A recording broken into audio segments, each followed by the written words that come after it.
And we're warming up. I don't know why you don't have your laptop closer. Hmm? I mean, there's Because a it lot of comes into room. frame. No, no. It does. No. See, it's in frame. It's in frame. Now it's pointing to you. What benefit is that to me? It's in frame. That's okay. No, I can see it. It's in frame. No, it's not. It is. It's not. We've been doing this for 208 episodes. I think I kind of know my framing for my laptop. Okay. Warming up. We're warming up. Mitch is already here. Hi, Mitch. Hey, Mitch. We're manually resharing links. Please reshare the link. And we're back on both Facebook and YouTube. So, For now. Hooray! Hooray! One problem solved. Now we just have to see if we can survive a continuous stream of 30 minutes before something reboots and toggles. But yes, we are just manually resharing the links. If you are there, do send in comments so we know you're there, and please do help us get more viewers by resharing the link as well. Liking the video, sharing to your friends, Subscribing. and especially today, like today's a pretty meaty topic that will be interesting to try to address. Did you move? I mean, I don't see the mirror and the egg at the back. Yeah. Yes. So we are trying a different background. We're slowly rotating around the unit. Again, yeah, like it's like the early days of Baduy Pride, where every episode was like a slow tour of the of the apartment. Oh, why didn't I hashtag Facebook? Useless hashtag. Mhm.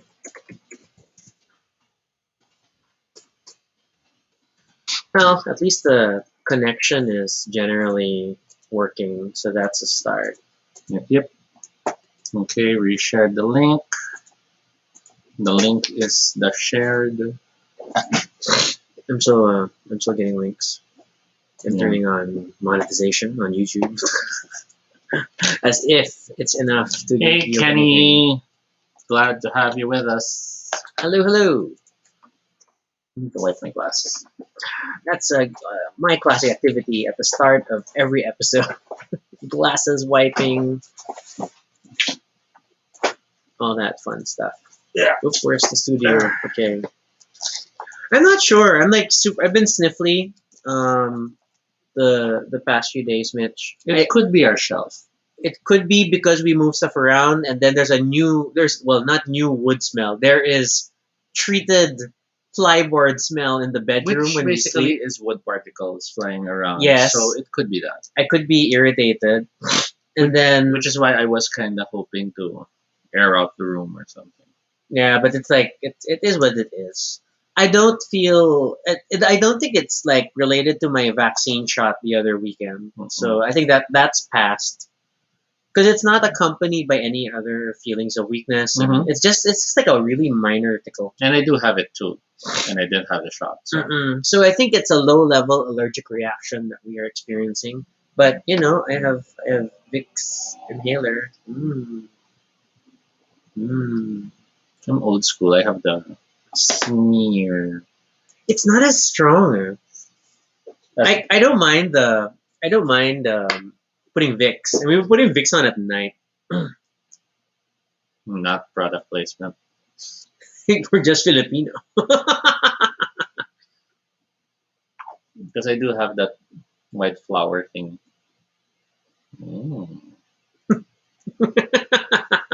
Air. Okay. Betadine. I'm really not nose good spray. with I don't nose like nose sprays sprays. and neti pots. I And always like, I always end up getting that painful enough as the Oh, water goes the oh, wrong place. yeah. All right, so look, it's just Mitch and Kenny so far. I think we can. We can start. We People do tend to show up as time goes along because they don't know what time to check in, so they tend to just see the announcement at some point in time. that's fair. That's fair. We still haven't finalized the mailing list or notification list. Well, okay, because We have to basically make a new group and then add the people there from the two different groups. but the only people who's actually said they want to be in on it is like Mitch and Mitch. I mean, like, and then I guess you can assume Nikki because he's like saying I'm in the other list. I'm in the other list, which is like our gaming group. Yeah. But if we stop spamming our gaming group, Yeah. then it should be the Mhm. by right the list. Kenny's like it's also a Friday night. I mean, yeah, because like everybody's going Mhm. out, right? To nowhere because nowhere's open. It's like where are you going? And Where then are there you is going? so like Drag Academy PH just had a thank you message for us because we were among those who supported it. That was nice. But it does make me feel like sayang that could have been a Baduy Pride mention rather than Toby and Rocky. It's okay. Just so that more people would also it's like marketing. we're keeping this light Hey RJ. still. I mean, this is still more a hobby, quarantine coping thing. Because like, if I really want to go serious marketing for this, then we create a Facebook page, and then I probably be thinking about So ads and stuff. so since this is like for pandemic coping, if we do it for long, is it since kopong kopong na siya. Anyway, let's get started. I live with this man. You are blessed. By Cthulhu. I don't know. Let's get this episode There are started. many gods that could bless you. Not all of them have the same effect. Is there a pig Cthulhu? I think we need a pig Cthulhu. Toby's divinity would be something like that. All right, okay. All right. Yeah. Wait. That means I have to toggle this, Yep. and we're gonna start.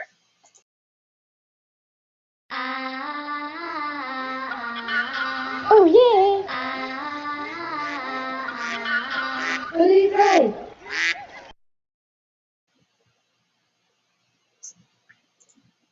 This is Toby. And this is Rocky. And if it's your first time here, welcome to Baduy Pride, our little space on the internet where we talk about anything we want. Just completely unscripted and not entirely accurate, but at least it's honest. Join us. We talk about everything and anything random live. And if it's not your first time here, thank you so much for joining us again. This is a Friday night episode, and since it is Pride Month, we thought it would be appropriate to have a topic that in many ways connected to Pride. Yeah, so we'll I guess for the bulk of the Friday episodes, we're gonna try to do something always like related to Pride Month, and then we're kicking things off with a talk about SOGIE. Now, disclaimer. SOGIE, S-O-G-I-E. Disclaimer, we are not experts. We do not pretend to be experts, and there is a big possibility we will get some things wrong. Yeah, I think our level of understanding is slightly above average Filipino because we've taken the time to look into it and understand to some degree. But then I'm sure there are nuances of meaning that we're not going to capture perfectly.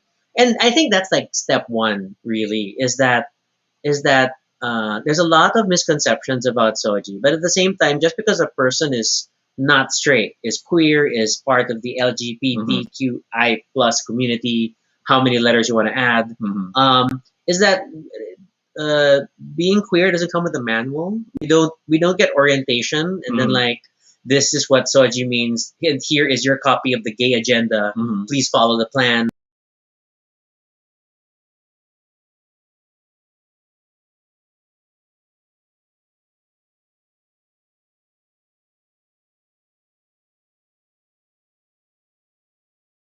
Stars. Wow, so stars, soon. Stars at 9:17. Stars. Are we back? The stars. There is no pattern Okay, I to think this we're back. error. We're frozen. No, it's not. Yeah, I think we're back. So early. Yeah, there. I'm saying stars over and over again. Hello Yes, again. that was super early, and it does seem to happen every 9:15, 10:15, something like that. There's but no pattern. Who knows? going back, everything is in flux. This episode is in flux. Everything does evolve. So what we understand it to be possibly might be completely wrong or different 5, 10 months, 5, 10 years from now. Because part of the human experience is learning to understand better things. And that's, I think, how we also want to frame it. So we are, well, in gay years, we're very old. when in not gay years, we're just old. But um, as someone in his late 30s, and Toby, who is not, uh, um, we've also had like we have the interesting perspective of having seen this whole sexual identity, gender concept Mhm. thing evolve over time. And the journey to this understanding of ourselves will constantly be further scrutinized, Hmm. further defined. Um, there is always the possibility that you will sound um, offensive, possibly hurtful, because you might be coming from a certain perspective that others didn't have. I mean, like, oh my God, when we were like still battling with our sexuality, you don't hear the term privilege come up very Mhm. often in the context that it does now. So, but I think there is that. We're now in a time where where Mhm. we are a lot more cautious about the way we even frame discussions Mhm. because there are different perspectives, different backgrounds, inherent privilege, points of privilege you may be speaking from Mhm. that complicate things. I guess So I guess to finalize the starting we're statement, still starting. yeah. We're defining the start, Yes, we are not again. We are not claiming to be experts. and We Noel is here. probably will get some things wrong. We apologize in advance if we might show some outdated perspectives, Mm, and we promise and commit that we are trying to understand and learn better. we're like Looney Tunes. Mhm. You know, we're like Looney Tunes cartoons. We're a product of our time. Yes. It must be taken in the context of the time we And came while out. that's no excuse for any mistakes we may make, we do boldly admit that they are not made with intent to hurt and And just to express our perspective. and at the same time, this is not a pre-recorded YouTube video essay type thing. This is a live stream, so it's a conversation. So feel free. I mean, as much as we're here to share our thoughts, we'd also love to hear from you. And like, let's talk through it and let's figure out where everything is. So with burps and all, let's I know, begin. right? It's kimchi soup day. Okay. So first, what is SOGIE? SOGIE, depending Do who we you want to ask. jump into that right away? We want to just do personal context first. Maybe that's easier because then we get to this big thing. Well, I think first we define what it is in terms of what this topic is about, and then we go through our personal history on it. okay, So SOGIE, first of all, is an acronym. it's an acronym of of of technically six words, but Mhm. one is a conjunction, Mhm. so it's okay. So SOGIE stands for sexual orientation, gender identity, and expression. Okay, so the end is silent in Mhm. the acronym. So that hence it's so SO sexual orientation, um, uh, and then GI gender identity, and then the last E is expression. Mhm. So it's basically instead of saying what your sex is or what just your what's your gender, Mhm.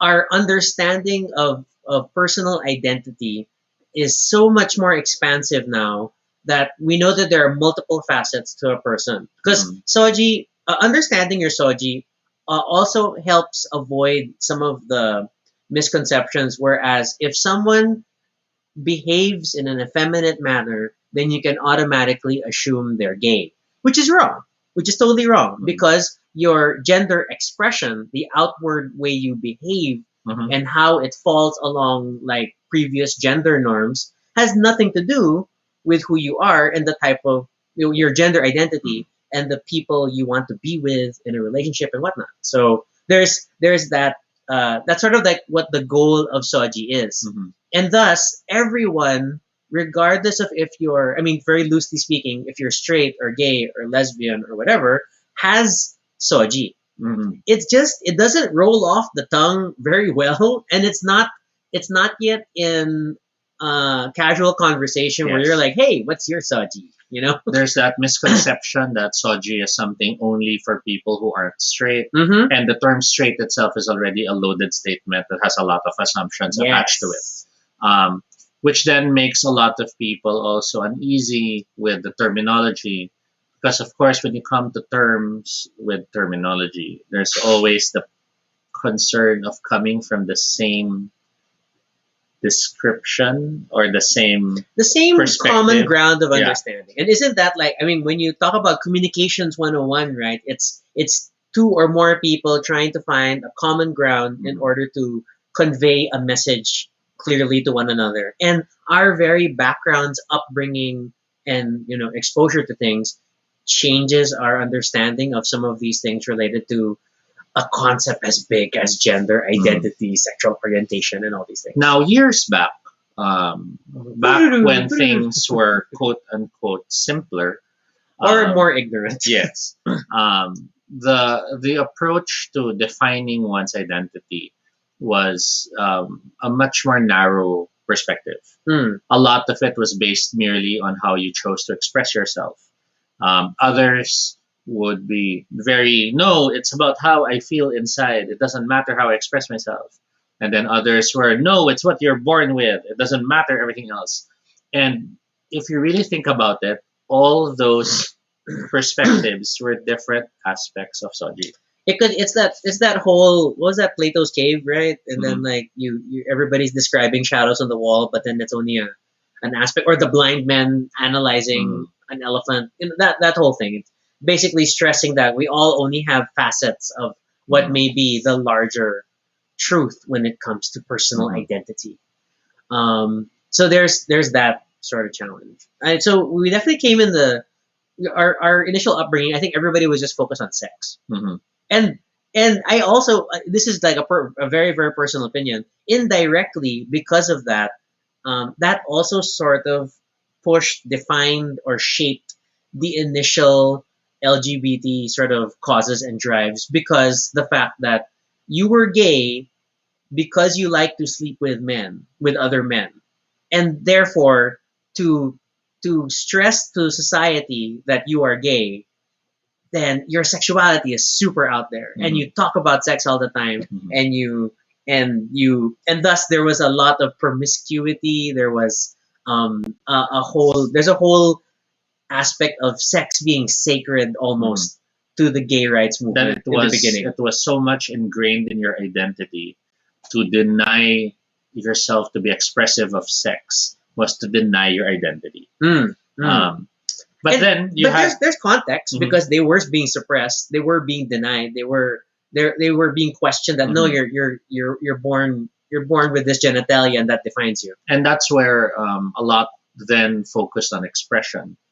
And that came from from many directions. You had people who just happened to express themselves a certain way. Mm. Um, they were more sensitive. They were more flamboyant. They were more expressive with hand signals and the like. Oh, hey, Ran. And suddenly they're all lumped to, then you're not straight. You're gay. Yes. Likewise, you had expression being not proof, but the milestones or the targets you had to achieve. Mm. You're a guy, so you have to walk this way. You gotta You're- be macho. You're a girl, so you must sit this way. Yeah. And all these demands on how you express yourself or how you act then defined who you should be, Mm. which again some were backward ways of doing it. Others were because we didn't know any better. Because for many of us, it was actually a self-imposed thing. In my case, for example, when I was growing up and realizing, hoo-hoo, why am I attracted to men too? I really felt like I was broken because I didn't feel like I conformed to what I saw gay people to be. Mm. And I could not relate with it. So in many ways, since there wasn't the perspective of SOGIE was an overall thing back then, I felt I was both a failure to be straight and a failure to be gay. And there is that, and especially here, like the Mhm. concept of gay was super tied to, sorry, but not to say this in a derogatory manner, Mhm. but with the parlorista concept. Because ironically, because since they were the most out and proud, Hmm. then they sort of became the common person's understanding of what it meant to be gay. Yes. And then naturally you're like, but I don't think I'm that person. Mhm. And that's because gender expression was all mixed up with identity, and orientation. There was that idea that the expression should be the identity. Yes. And if you weren't, you're afraid to be who you are. You're afraid to accept who you were. So that included stuff like, you should be more flamboyant because by choosing not to be flamboyant, you're denying yourself the freedom to be yourself. But some people just aren't. And it even things like then you have to fall in love with like pageant culture, or that you have to like female pop icons. That these are all like these are things that are on your gay card, right? There are jokes about we'll revoke your gay card because you don't know this, you don't do this. So there was, I mean, and it's just part of like it's part of a minority trying to define themselves. It's trying to figure out what your culture is and what are the norms. And more, especially since we started grouping more and more, the for lack of a better term, non-straight identities together. That you have lesbian, gay, bisexual, transgender to start with, LGBT. Then you have very diverse groups with very diverse needs, but we're trying to band together as if we're automatically a single cause, which is just like different tribes of people. Just because they live geographically near, you assume that they're all together, but they're still individuals. Now, the sense of tribalism does happen because it's a defense mechanism as far as human beings are when it comes to being societal people. Yes, just listen to Amos from The Expanse. This desire to belong to a subculture makes you feel more secure and more safe. And in many ways, that has been a greater reason why there has been a much more diverse demand for defining things. I know that I used to think, why the need for all these other labels and expressions? Why aren't we happy with just LGBT? But then it was only later on that I started to understand more. Oh, because, in my case, for example, I just felt I was the wrong kind of gay and I accepted it.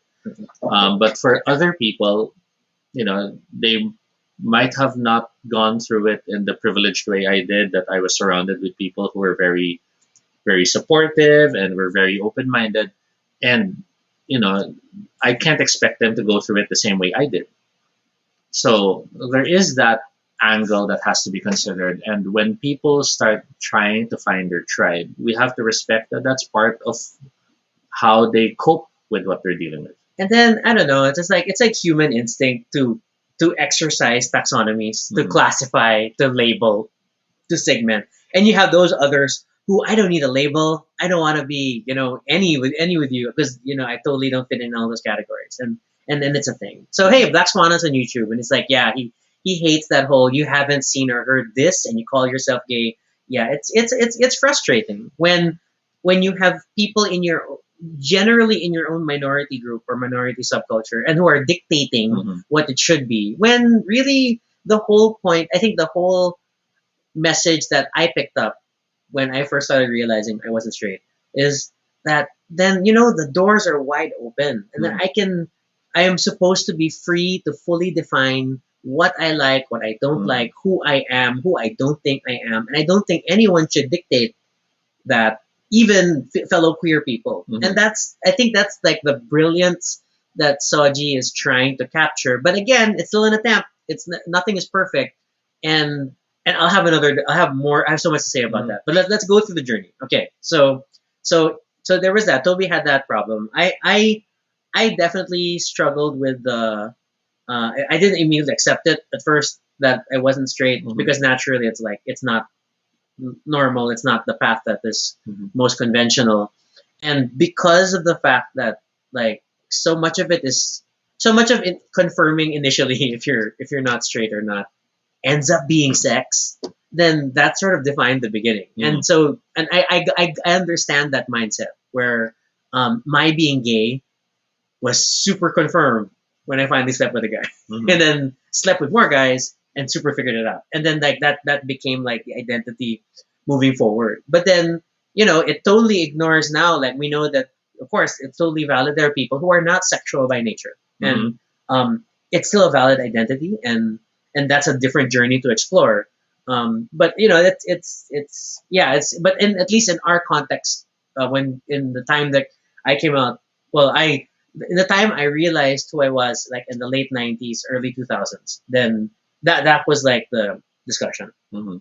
And then I went through that classic situation of, because of the local nomenclature about the terms about what it means to be gay or bi or whatever, then I guess I was bi because I was straight presenting, or in terms of expression, but I liked being a guy, and that seemed to be the general understanding. I mean, like, I feel like, especially a lot of us who went to IRC and channels literally like by Manila to meet other guys.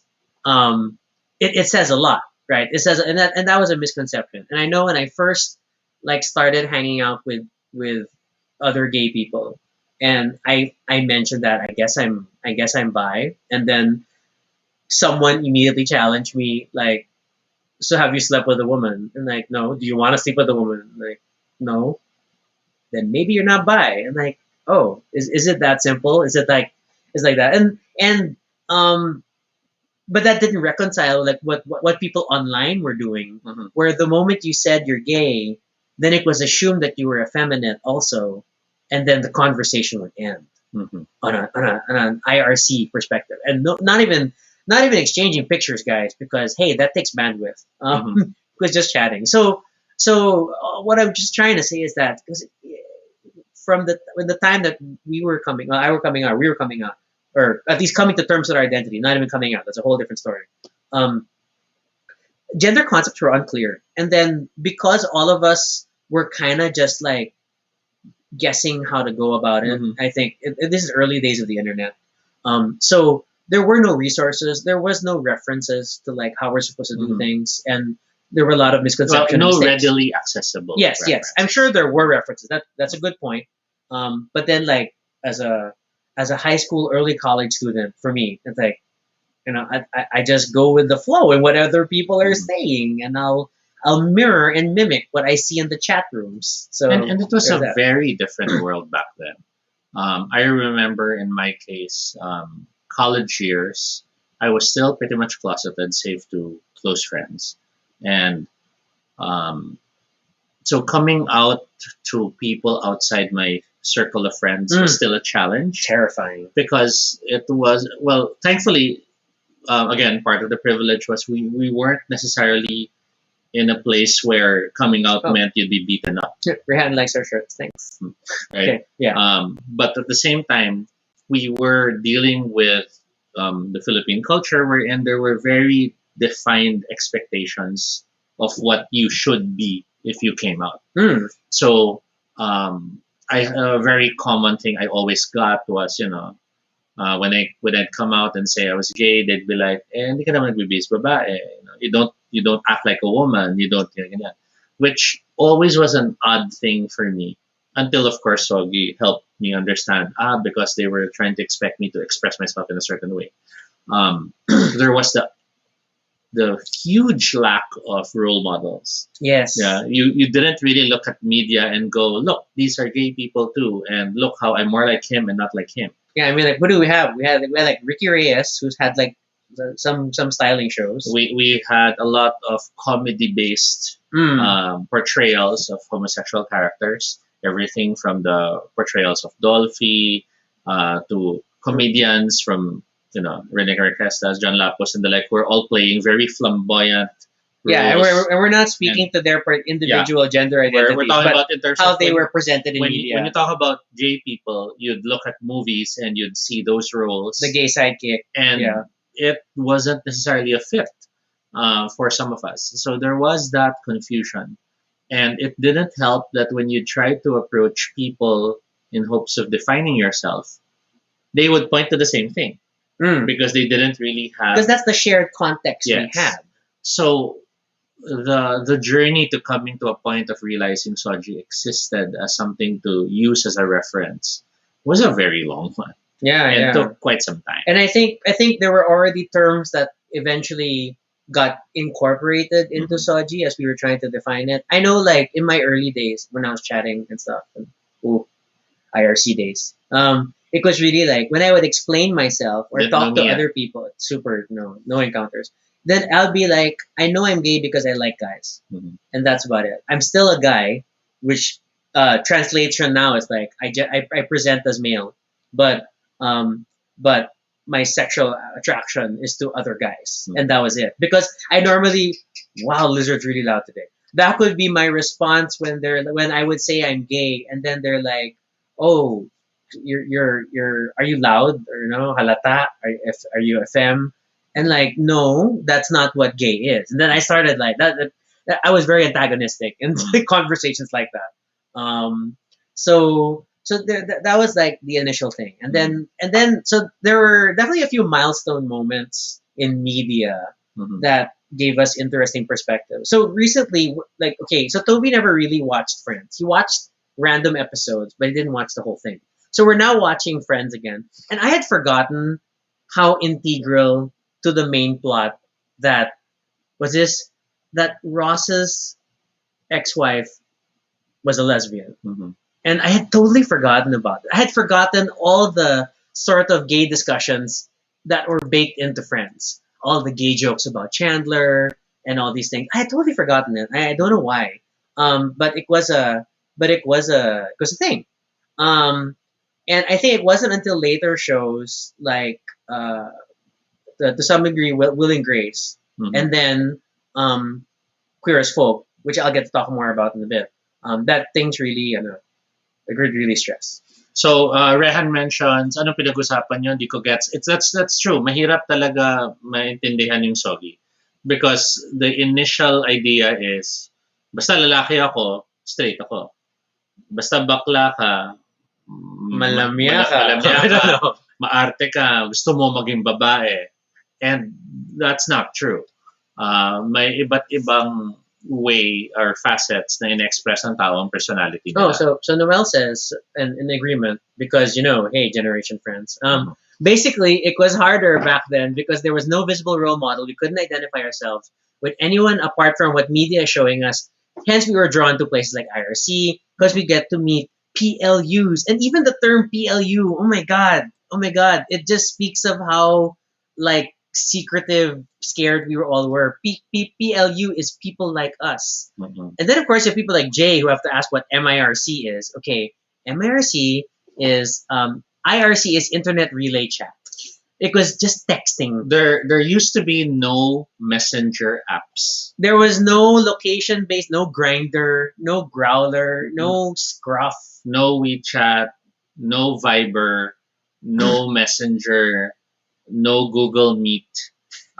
So the only way to communicate with people was to connect to chat rooms. And, Or email each other. yeah, and these chat rooms usually were found thanks to before bulletin boards that had the addresses listed. Okay, wow. Toby, are you going to go into BBS territory? Well, not for long. MIRC was a landmark approach wherein it allowed you to access these chat And you could rooms make your better. own channels. And the Yes. moment the last person disappeared, the channel disappeared. So to help Rehan, for example, quickly, let's go through quickly what SOGIE is. Okay. Just to help explain it. So SOGIE, that's SOGIE,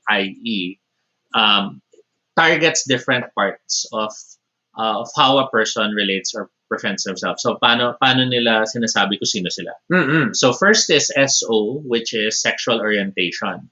So SO is kanino ka na-attract, kanino ka nagkakagusto. Yes. And SO at the very basic, I'll probably be using old terms, but you have heterosexual, meaning attracted ka sa opposite. So kung lalaki ka, attracted ka sa babae, at the generalist term. Then may homosexual, attracted ka sa pareho. Mm-mm. Babae sa babae, lalaki sa lalaki. There's bisexual, attracted ka Kahit ba babae mas o marami lalaki. sa isa. Because there is pansexual, which is different from bisexual. Pansexual is kahit anong gender pwede kang ma-attract. Kasi ang bisexual, baka gusto mo sa lalaki, sa babae, pero pagka medyo iba, hindi ka na na-attract. Yeah. Pansexual, mas open pa doon. Yeah. And then marami pang iba. So, yun yung sa SO ng SOGIE. So, yung G, yun naman yung tinatawag nilang Gender identity. gender GI. identity. Would you like to touch on this one? Ugh, this is hard. Okay, gender identity is So, sige, your self-image, how you perceive yourself, Mhm. right? So yung how you perceive yourself kasi minsan porket pinanganak kang ganyan, iba yung nararamdaman mo sa loob. Hmm. At wala yan pakialam kung kanino ka nagkakagusto.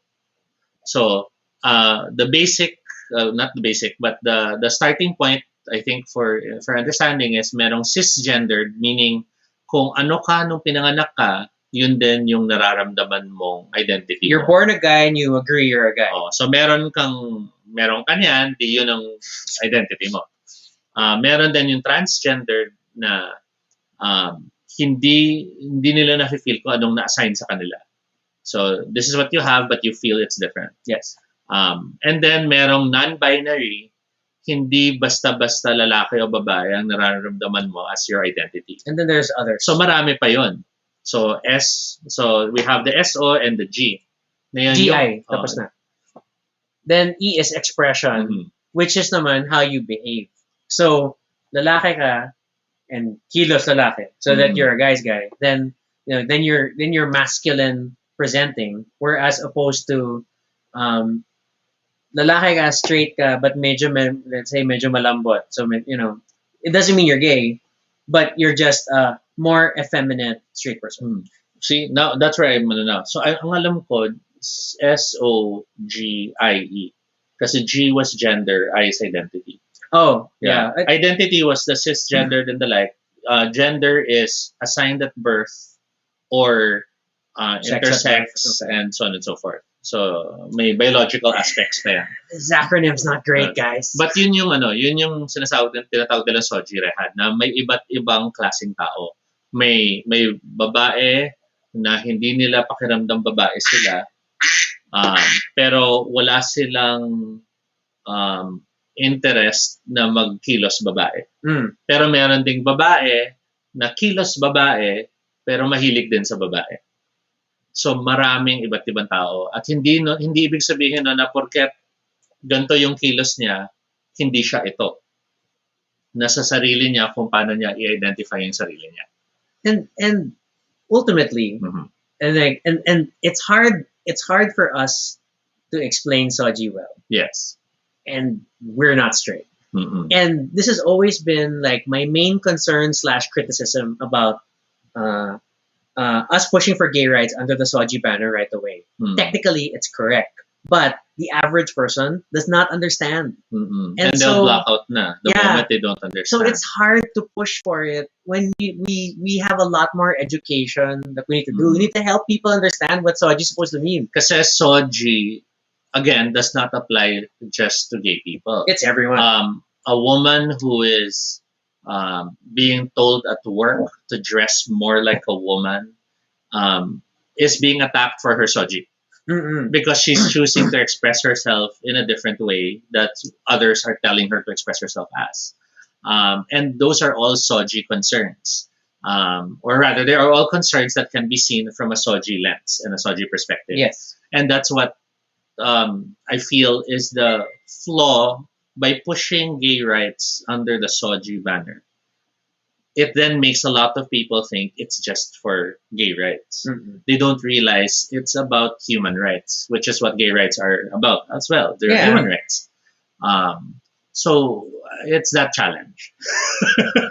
So that's our that's a super brief, still inaccurate attempt to try to explain SOGIE very quickly. But we've hit 10 viewers. Thank you so much, people, for being interested in our episode tonight. 10 people to talk about SOGIE. Hooray. Okay, so, but first, because Jay continues to amuse me with his comments. So, about IRC, he's like, eto ba yung para nagte-text ka pero online? Yes, in many ways, yes. Chat rooms, yes, were that thing. And yes, this is where things like NASL or ASL would come up. Because again, you had no idea who these other people are. Wait. Because there weren't any images back then. Yes, there were no profile photos. Understand. It was just handles. You have to understand, at that time, the internet was just text-based. Yeah. And there were... Images were a luxury. There were images a little bit later on. But But they at that time, it was mostly ASCII codes to form images. or GIFs, and we know how crappy GIFs are, like Mhm. limited to 256 Mhm. colors. But the That's interface all you can handle. itself usually did not have images yet. That will be not until a few more years later when, oh my god, look, Windows! And then suddenly there are graphic interfaces. But even then, like that was still like operating system level. But on Mhm. the internet was text well into Mhm. the Windows era. It was Anyway, a lot of DOS-based yeah. terminal-looking So displays. the whole appeal of IRC was that you're all anonymous. You Mhm. all just hid behind handles and chat names, and then there was no profile to look at. So it was really just a bunch of people chatting each other, and then It was why people had to come up with interesting profile names. yeah, so you get attention, you know, and then Because admittedly, a lot of profile names did start out as random strings of numbers and letters. mm-mm. And then once you could come up with your name, all hell broke loose. Am I just Toby? Maybe I should be Toby97 because that's the year I created the account. Maybe I'm Toby Big Guns 97 because I want to show off I'm working out. And it just spun into this whole subculture of come up with a handle that sells you. And at the same time, you could have a different handle every night. Yes. Like I know I went through many transformers. I naturally assumed the identity of many transformers with numbers at the end, and then that's like a long history of my names. My MIRC days were role playing games because I still wasn't aware I was gay. That's true. So it was a lot of Vampire Manila, blah blah blah blah blah. Oh my things. god. Jed says his IRC handle was Hotboy22X. Yeah, so in the era. And like putting your age in your handle, that was a thing. That was super a thing. That was a lie. Jay is like, there was one time I got text from that on my old block phone. Okay, Chica was not still IRC. Chica was text-based, internet-based SMS. Chica was mahal magpa-load. Yes. So I'll use the internet to send text messages. Noel was 5 or 8. You charmed fan. I think my most common, which became my live journal stuff, was like, what's this? Was Grimlock. I used a lot of Grimlocks. I had sound waves. Hence, Grimlock 88 came out, and then some people thought I was an 88-year-old man or born in 1980. For those wondering why I was talking about the vampire stuff, okay, you have to realize something. So one, I was really a late bloomer in coming out, as in coming out.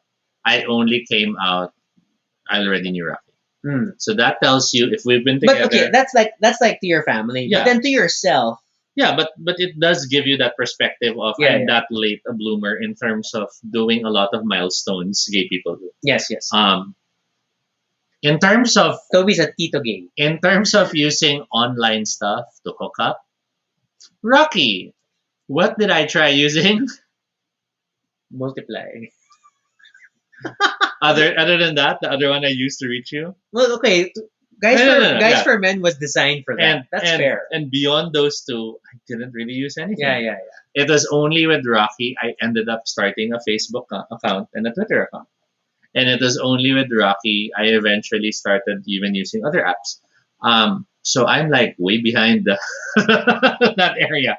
So I do not have fun handle stories, I'm afraid. Ooh, Kenny's like, it's either your age or the year you were born, and then separate there were like the concerns about Jed saying nobody would talk to you if you were 18. I mean, there was that concern, and I was below 18 when I started chatting on IRC. So naturally, I didn't put my age. Then it was just like, let's not talk about that. Okay. Okay.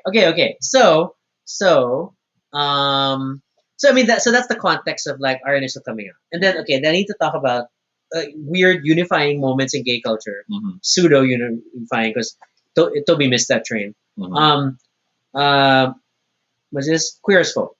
Okay, when the U.S. version of Queer as Folk became widely pirated and everybody and their dog was getting copies of the show, then suddenly we had like some sort of a framework of what being gay could be like. Okay, and it still wasn't perfect. It was a very particular depiction of gay life, but it was the closest thing to Friends if it were queer, because you had a group of gay friends of different ages, personalities, and backgrounds, and you follow their misadventures. It was essentially that, but it was just very sexual adventures. On my defense, I did not like Queer as Folk when I first heard about the show because I felt it was all about the sexual adventures. I just wasn't attracted to that. Mhm. So my initial gay forays were oh my gosh, see now I'm blanking out on the names again. Movies. I'm assuming movies. Meanwhile, Um, the Broken Hearts Club. the Broken Hearts Club, We gotta talk about the Broken Hearts Club. and then you had stuff like not Connie and Carla, the other. My brain's blanking out. I'm so sorry. Not Connie and Carla. What's that other movie? Well, movies. You're not talking about the L word because I never got into the L No. word. TV series, I didn't. And that was partly because I wasn't willing to watch a show that had gay stuff on it at home. Mm. I couldn't risk it. Yeah, I mean, like I Um, only got to watch Queer as Folk because I would like escape the cut. I'd sometimes escape class Mhm. and meet up with my boyfriend at the time, and we would watch Queer as Folk at a friend's house. And like, Yeah. what So is this world? so I had Broken Hearts Club. I had Head On, What was Head On? very unknown movie that had a very hot actor, You can't Um, remember his name. Alex Dimitriades. Oh. His opening scene is him jerking. Oh. So, and then beyond that, it was Mitch is saying it hanged. I think it might just be you because everybody else seems okay. But if it's hanging on Facebook, let us know. Facebook Ito viewers. Mama Tambien was among the movies. But that was still more artsy. Like yeah. you could get away with it being artsy. And then it was all those other movies that sort of tried to touch on gay topics without really doing so. So it wasn't Connie and Carla. What was that other movie around the time of Broken Hearts Club? It wasn't. There's so many movies. It All wasn't over the Priscilla. Guy. It wasn't Priscilla because Priscilla was too much. Yeah, yeah. I couldn't risk that. Tu Wong Fu. Tu Wong Fu, I was able to slip that in because it was a comedy. Okay. So when I was watching it, And it's like super. Oh, Byrahan. It It's was- super big straight yeah. people being gay characters. so Okay. so it still slipped through the radar. And that's like the longest history. Like so many of these early gay movies were a bunch of straight people playing gay roles, which as The we look, Birdcage. There you go. That's what I couldn't remember. The Birdcage. wow, Connie and Carla. Okay, so yeah, so I mean like No Hedwig. I only got to see it with Rakina. that was sad. Okay, to be fair, I got to watch Hedwig in my early college years only because it was showing on HBO, but they only aired it at like 2 in the morning or 3 in the morning. Super dead hours in Asia to make sure that it wouldn't be seen. So, yeah. So, and by then I already had a boyfriend. But So, needless sticking, to say, the media examples were weird, and then, but because I think they were still important in the sense that it was establishing like a common language that we could start to use. So I know that even for us in my early circle of queer friends, that we would actually start, going meanwhile, which was, broken hearts speak for someone someone in the hot passed vicinity. by. Yeah, and then you don't want to make it obvious. But then we all watch the Broken Hearts Club, so it doesn't make it obvious when we all do it. But we didn't care. It sort of like on the same route where Swart speak was evolving, and then we had suddenly there's a secret language that we're supposed to learn. That's so cool. But nobody ever teaches you how to speak gay lingo, Becky speak, whatever you want to call it. But formally Swart speak. And then even at that point, going back to SOGIE, you would have interference. You'd have people going, you're not gay enough. You can't use that. Or, that's only for us. And, that's our subculture. And, you're more geeks, so you can't do that. So it was a lot of these weird tug Yeah. of wars in terms of finding your tribe. And then how, again, I always go, I'm always bitter about pageants. I mean, because I have nothing against pageants. I'm just not into pageants. But then it felt like such a travesty when you say that you're not into pageants, and having to explain it over and over again, or being the person uncomfortable at the pageant viewing party. Mhm. You try to get into it, but it's just really not your thing. And like so there was imperfect attempts to unify the community, and trying to set hallmarks of what things meant. And I feel like it all ties back to efforts to define, to Yeah. identify, to explain. And a lot of the gatekeeping does still happen nowadays. Hmm. In many ways, a lot of it happens in a humorous way because we're just so accustomed to having gone through it almost like um a yeah, my brain is slow. Um, hazing ritual of some sort. Okay. Like, in geek circles, you'll have, what? You haven't watched Lord of the Rings? Or Star Wars. And, and it's not meant as you can't be a geek because you haven't seen it. It's more, oh my God, you haven't seen it. But there is that undertone that can be felt like okay, so I'm not good enough because you're reacting that way. Mhm. And that does stem from because there have been instances where you will always be held to that measure. You don't play sports, hindi ka lalaki. Hmm. Or, what? Ayaw mo ayaw mo magparlor, ayaw mo magpaganda. Anong klaseng babae ka? You're not normal. And it was all these, you have to do this because you're this. You have to do that because you're that. If you look at old films, that was the expectation. Diba? Uh, let's go shopping. What? I don't know. Girls go shopping, and it's always like that. Or there was that. That's how you identify yourself, and that's how you define yourself. And while it was that zeitgeist, it was the norm. You could realize how it was a lot of. It caused a lot of baggage later on. Unfortunately, I feel though now that we're hyper defining things, those same gatekeeping moments are now happening. Yeah. In this desire to better understand and find our tribes, we're doing it by erecting walls. We're doing it by saying, By segmentation. yeah. Mm. And sometimes it sounds like it's just because you're wanting to try to define things better, because unfortunately that's how language works, Yes. right? We talk about in gaming, for example, just to use an analogy, how we hate the war between story games and role playing games. Diba?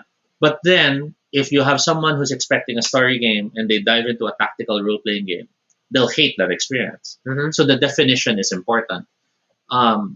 But then when you have it, for example, you have drag queens or drag performers, and then someone goes, "Oh, that's a pageant queen."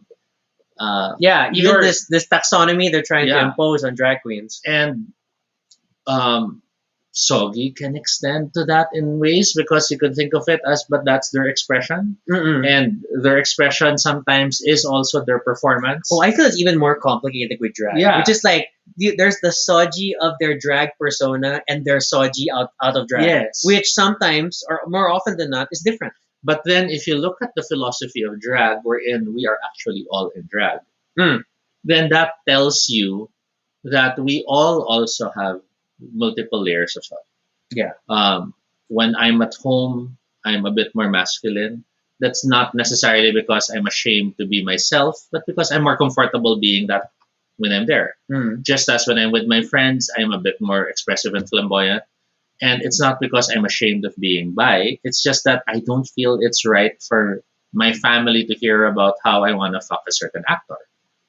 There are certain expressions and openness to my identity that I feel I want to keep with certain circles.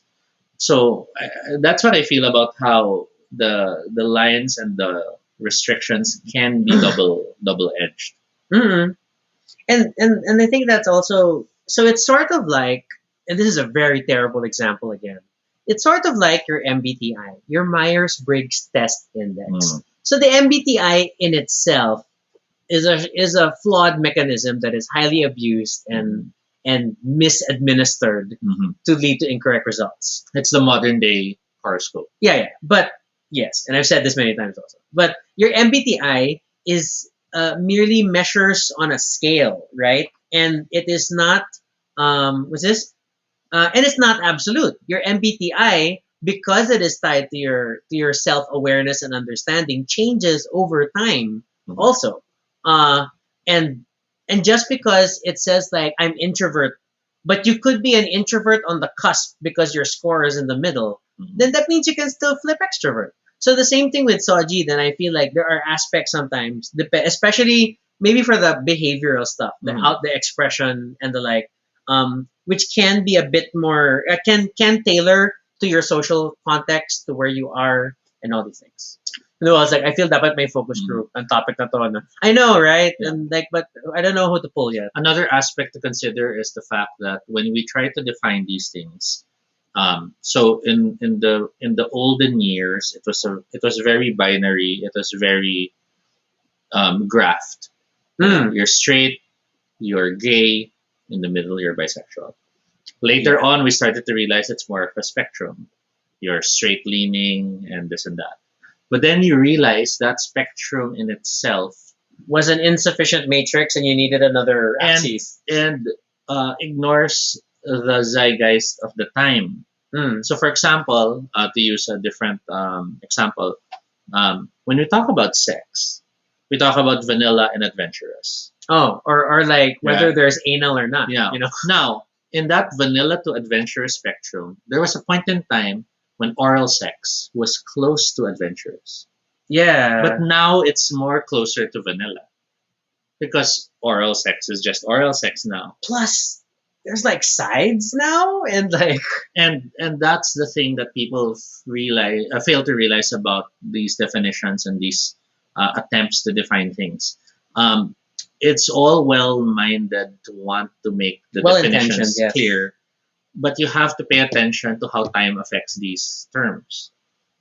And that's why when people get super defensive and super aggressive over mistakes in these definitions, I feel that's not helping anyone. Mm-mm. As well intended it is to be super defensive of how you are making the wrong assumptions or statements about someone's identity. You could be wrong too, come a few years later.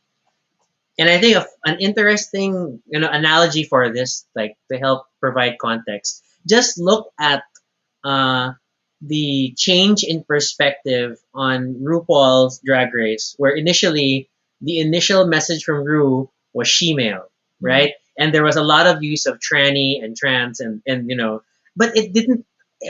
Personally, it didn't sound like a derogatory usage of it, but more because that was the language that RuPaul grew up with Mhm. in terms of older ball culture, Mhm. and that kind of referring to yourselves as hookers and Yeah. whatnot. No, And then over time, Yes. it became controversial. So now it's because just because Ru-male. because for some they did find hurt in those Yes, statements. and that's valid if And- if they felt pain. So the terminology had to change. But that no one, for all we know, a few generations from now, the word gay might be offensive. Mm. While we're all reclaiming it and taking it as a term that we define ourselves, for all we know, it might be seen as a derogatory term in the future because it implied this, and now this is the actual proper term. It's like the war now with the term faggot. Like faggot is technically a descriptor of like gay people, but then it's been used as a slur so many times. But then you have people on the internet trying to counterculture it and They reclaim use it. it to reclaim it. But The but same it's way, one of those the same way the only word, within the community. the same way the word queer has been reclaimed. Mm. There was a time queer Yes. was a very negative statement. And now queer feels like it's the more like neutral like reference. Because you don't have to explain where you are in the spectrum. You just say that you're queer, and that's my understanding. I know it could be different for other people. Okay, so Yeah, Jed shares personally, he's reclaimed Bayot. Bayot. I know some people have also made those claims. Noel also cites that before Ru would say may the best woman win, and now it's the best drag queen win. Which again is like it is recognition of the change in understanding and things. And I don't think you should just blanket criticize, condemn people for mistakes of the past, especially if it's born out of a particular time, place, context thing, right? So there's that. Okay. Um so SOGIE discussions have been around for a while, well before the anti-SOGIE discrimination bill became a thing. Mhm. And I know when I first heard about it, I'm like, this is a great concept, but oh my god, it's so hard to explain. And I still feel it's so hard to explain. And I get that it's if we don't start at some place, Mhm. then we're never gonna get it. So we'll start using the terminology and push. But I always felt like the education burden is so high. So I one of the earliest attempts to kind of get the SOGI that wasn't SOGI, and I'll share a tab was uh was this thing I found online called the genderbread person. Oh my god, people, do you remember the genderbread person? I am surprised it is at version 4. Mhm. I remember when this was version 2. Okay. But the genderbread person actually was a visualization of Soji, right? Because it tries to tie to you have the identity up top, who you're attracted Mhm. to, your outward, how do you express yourself, and then your biological sex, right? And And how everything is a spectrum. I'm not sure, but probably am wrong. But I sort of recall this getting more prominence during the time when the concept of a metrosexual was um, like hitting the media, Mm-mm. wherein the media had to now explain how could a man be less masculine, more stylish, is more feminine, more into fashion, and yet still be straight. Yeah. And that's when they had to explain now the spectrum, which was that's such a difficult thing to elaborate on. And to be fair, a term like genderbread is much longer than soji and probably not ideal, but it was a great graphic. And it's something that you can easily conceptualize more, Yeah. because you have a common ground to come from, which is gingerbread man. And when you think of that, then you can. It's a bridge way, basically. To It's a understanding mnemonic. something. It's like my dear Aunt Sally, all that stuff. Don't you have a my dear Aunt Sally? What was your my dear Aunt Sally? I don't know what that is. M das. Oh, okay. So mine would be piano. What's Face piano? and every good boy. That's fine. Okay, those mnemonics. Okay. Yeah. I like and I forgot the solar system one. It involved pizza somewhere. That's the one I used to remember. Anyway, because Pluto was still a planet then. Um.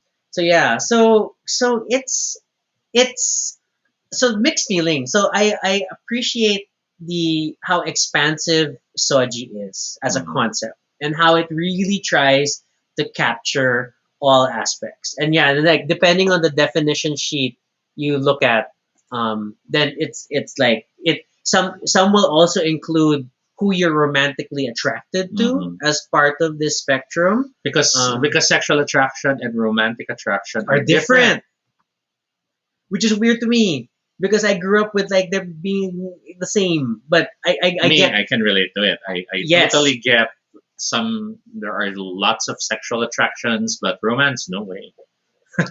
Wait, but okay. But you have like a whole category for that.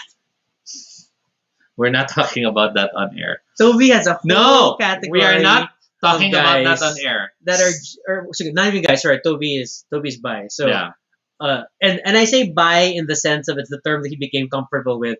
But I guess in modern context, I think Toby is probably closer to pan. Yeah, I'm starting to realize that too, which is so weird because it doesn't feel comfortable. And I think that's what I wanted to get at with Sochi next. Noel site Sokatoa. I love Sokatoa. I think that's what I wanted to get to about Soji next. Is Yeah. the fact that your own Soji might still be in flux. Because, like in my case, I've grown up accepting the term bi for so long. Because I didn't see myself as gay, I didn't see myself as straight, and bi was the closest term that because we made sense came to from me. the linear thing. And at that time, bi was silahis, and silahis was married man who sleeps with men. So that still didn't really work, but it seemed to work for me. And back then, I decided to claim it. Now, with a better understanding of how the terms are defined, I don't think I fall under it. So it's weird, and there is that internal stress of, so do I now have to correct everything that states I'm a proud bisexual man? Yeah. Am I now lying by claiming to be that? Because on the flip side, I feel like the advent of the term pansexual is like unfair to bisexual because then you have people who say I'm pan because I'm not attracted to just two gender concepts. Or the gender doesn't matter to me. I'm attracted to the person. But then that's a loaded statement because when you say the gender doesn't matter to you, gender is a huge swath that, are you sure you mean it that way? that you're into every single aspect of Mhm. every possibility of gender. So I don't know. So it's like, yeah, that's a whole different. You could spend a whole episode just talking about the Mhm. differences between bi and pan and play that out. Because there is like one of the listed ones is demisexual, wherein no sexual attraction until a close emotional bond is formed. Which is like, But doesn't that feel yeah, like it's like, how we feel yeah, because attracted like, to people? we're at this age where we're past one night stands, Mhm. and then like if we do want to get sexually involved with someone, we want to be To have that emotional emotionally bond first. connected and comfortable with them first before we consider it. So does that make me a gay, a homosexual with demisexual behavior? Like I don't know. So um, and because there'll always be these quote unquote edge cases, these unique cases, these Mhm. not covered by the current definitions, then all the more it encourages more attempts to define and then Now, go on. Jay says, which is now not as difficult to say. No, kasi here, when I explain SOGIE to other people, Yeah. I try to give real life examples Mhm. from media personalities they may be familiar with, which is not as difficult now as it was a decade ago, which is fair. That's one. Examples are always illustrative. Now, Noel mentions that there are 52 genders. And that's, for me, again, the frustration. I'm happy that there's the attempt to define it so you can get where you fall under. But then, when there are that many definitions, do you still end up defining yourself? Hmm. Because you end up usually, like in my case, I'm just choosing to call myself bi because that's already what I'm comfortable with. So, by terms of the definitions, I'm a bad gay person for not following the definitions Hmm. because I'm messing it up for everyone But then else. who's gonna I'm making it harder. who's gonna police you? No, but in terms of like for the definitions to work, Ah, I'm because it's a making it- common language. I'm making it harder because I'm not allowing people to use the language right. Yeah, so to speak. But then look what happened to literally. And like years of abuse of the term literally now means it means both itself and its opposite. Because language, the way language works, is based on common use. Usage trumps definitions. Yes. So, And that's like my main caveat and challenge with SOGIE is that because it's this giant nebulous multi-tentacled thing that's like floating around and hi define yourself. um it it can get kind of nuts, and then I can understand.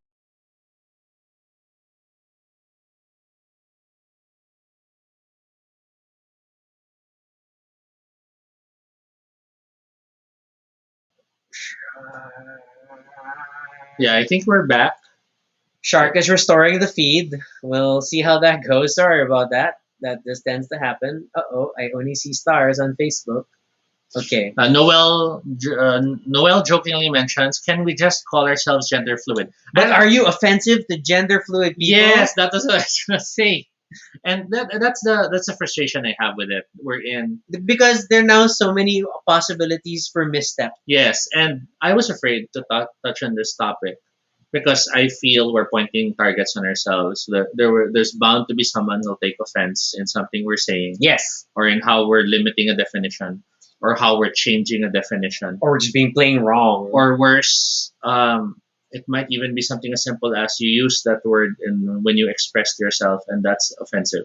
Hmm. Like, us calling something nuts or us calling something, and it's saying I'm hella gay. it's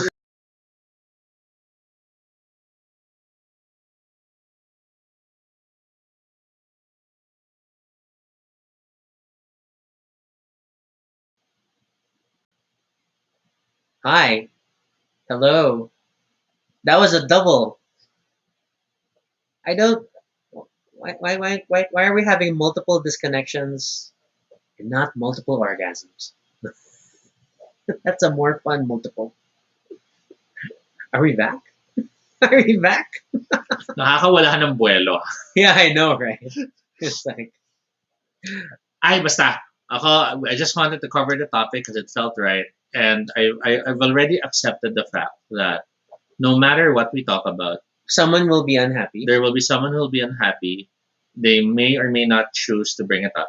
And the only thing we can do is just try to reassure people that we're all still doing what we feel is best. Yeah, so I think ultimate and was this there are mistakes, but then there's also like an importance to look at intent and Mhm. consistency of behavior and demonstrated earnestness to be educated, to learn, to keep an open mind. And I think that's why we also framed this discussion at the very beginning, stressing that we know we're probably going to make mistakes. This is based on our understanding, but then it's a conversation. Then we're always open to being corrected to get more Mhm. insight and stuff. And I feel that having that conversation is already a lot of good Mm-mm. compared to just dismissing and not even considering trying to grasp it. That's why also earlier when Rehan was like, parang hindi ko masyado magets, I wanted to jump in. because Rehan is the classic he, example. he was interested in trying to understand it more, so I wanted to try to explain it. And I probably failed to explain it fully. But to the very least, I'd You like to tried. think he now has left with a little bit more of understanding that things aren't as black and white as he thought they were. So yeah.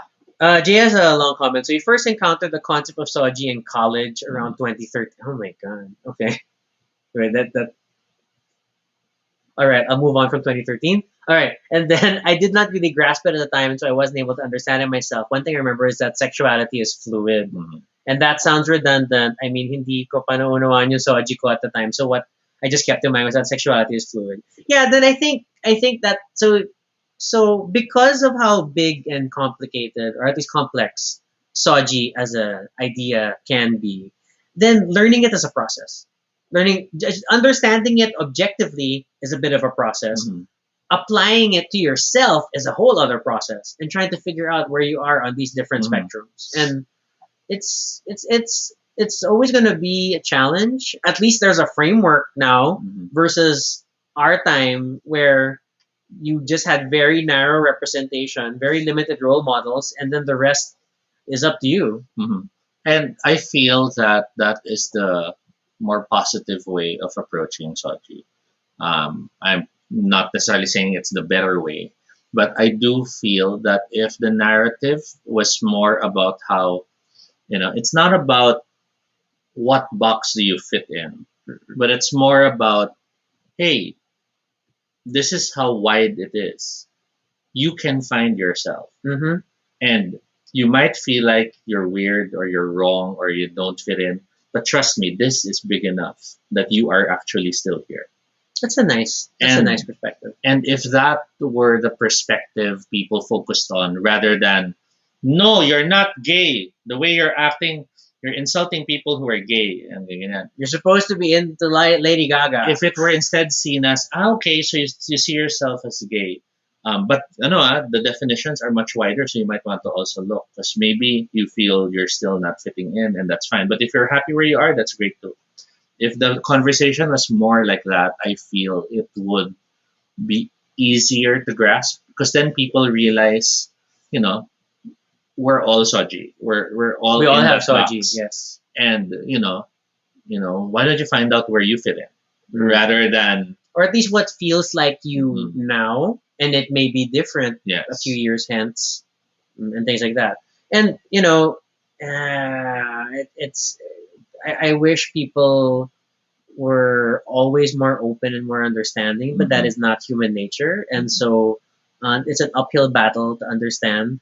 And I think also because the nature of the LGBT rights movement has also shaped sort of what the things we stress. Mhm. Because, like, for example, there was a bigger emphasis before on establishing that we were born gay, that we Mhm. were born not straight, that Stop this trying to change is us. who we are, Mhm. in order to justify or rationalize why we need legal protections, why we need equal rights, because we're arguing that this is not a choice we made, that, just was a thing we got influenced because of media, but it's really part of our actual Mm-hmm. identity. But then that would become a larger discussion of what's identity and whatnot. And now we're here with SOGIE, and then I think, and it's 2021. It's 2021. Jay was citing that he was first hearing in 2013, which is about the time that I think we were all, that it was starting to come into to fruition. And it's still, we're still trying to explain it. We're still trying to get people on board. We're still trying to help people to understand. It's 2021, and we still have local gay people saying they're bi because they are straight acting gay men, Mm-hmm. and that has never gone away. So, and you can't blame it, because again, and our understanding, especially on social media, there's always that misconception that social media is the world, but it's not. Mm-hmm. Especially the way that social media works. Social media is great at connecting people who think alike, who speak alike. So it literally builds echo chambers of similar sounding No voices. matter how you will push that you are not in an echo chamber, the way social media is utilized, you are. Yep.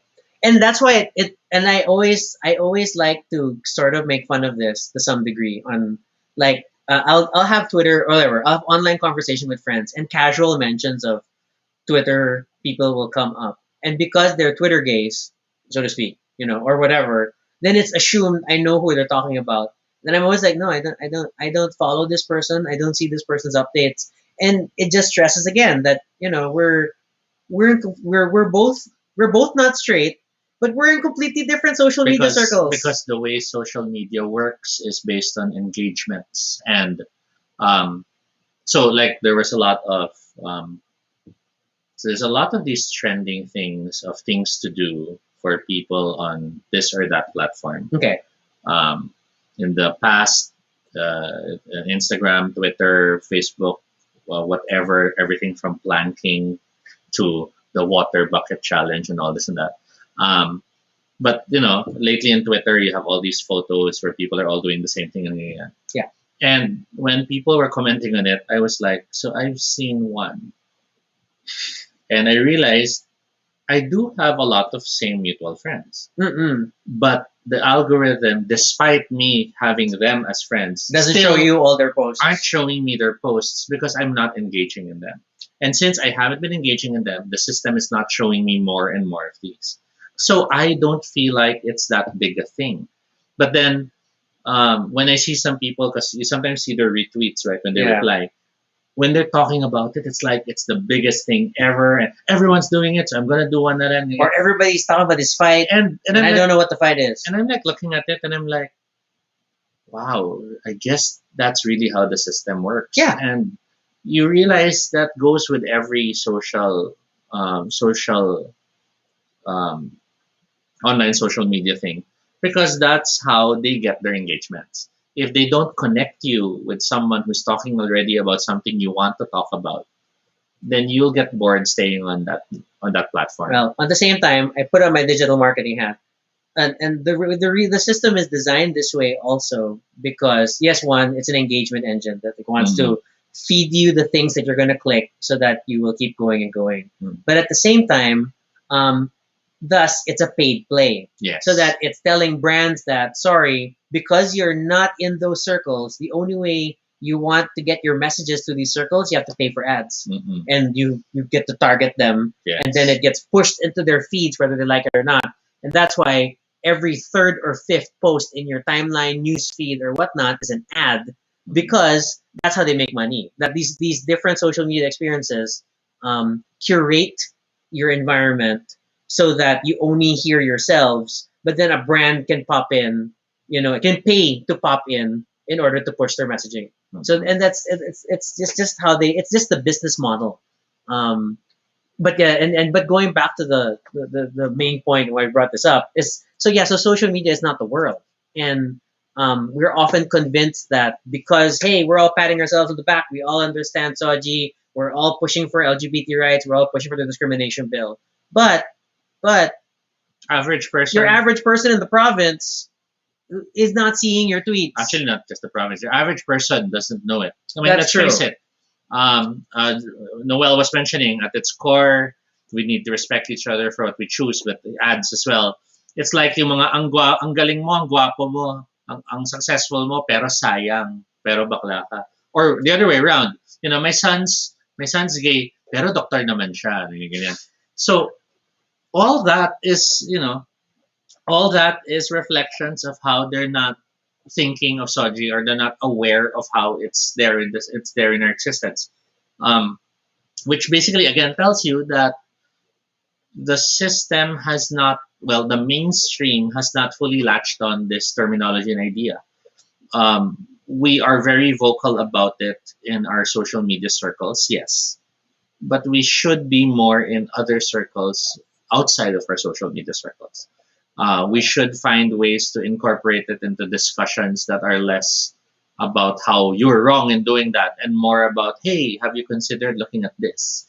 And I understand the aggressive stance because for many, they feel like they've been trying this for years and they're tired, and they're tired of being the ones to adjust. There is an inherent Yeah, anger to there's- any minority Yeah.